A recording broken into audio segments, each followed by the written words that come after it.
the Bork situation, I think it was 1987. I think it was late Reagan era. And then Clarence Thomas comes along in 1992, and I think one could argue perjured himself on the bench. And it seems to me that from that era on, what we've had is every justice perjuring themselves because no one wants to be Souter, right? The one that, back when you were a Republican, I know you heard that name thrown around, Justice Souter, who surprised people because people thought he was going to be conservative, and instead he ruled in surprising ways. I mean, Earl Warren was a Republican governor of California. He was a conservative.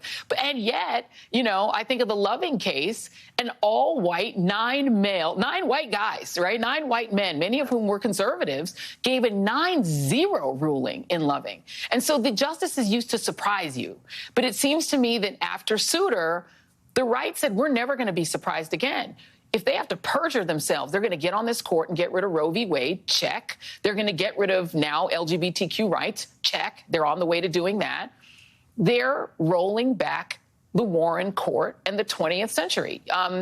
What do you make of the fact that Republicans don't seem to believe they can do that through persuasion, that they don't believe that their case is strong enough to make through the political process that they're deciding this court's going to do it for them?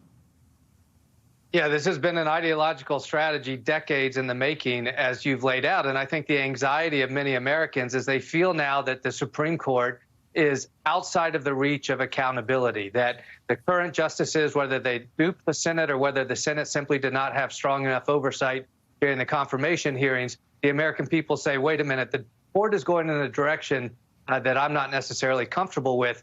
And I think we've got to rip the veneer off of this, Joy, for Democrats in particular. I know there's a hesitation on expanding the court.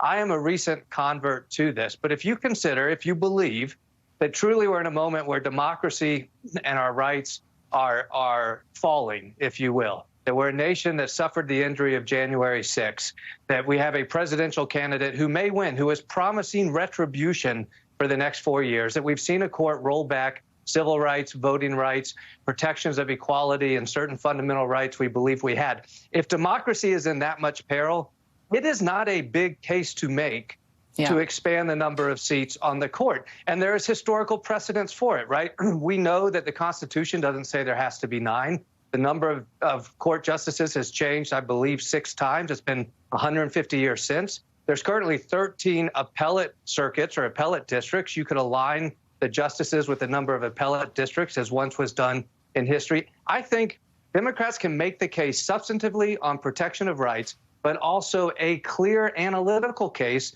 for why this is an era in which we can consider expanding the court. And then the passionate arguments about McConnell stopping Merrick Garland and greenlighting Barrett are just fuel to the fire for what is a rational argument to protect democracy and protect our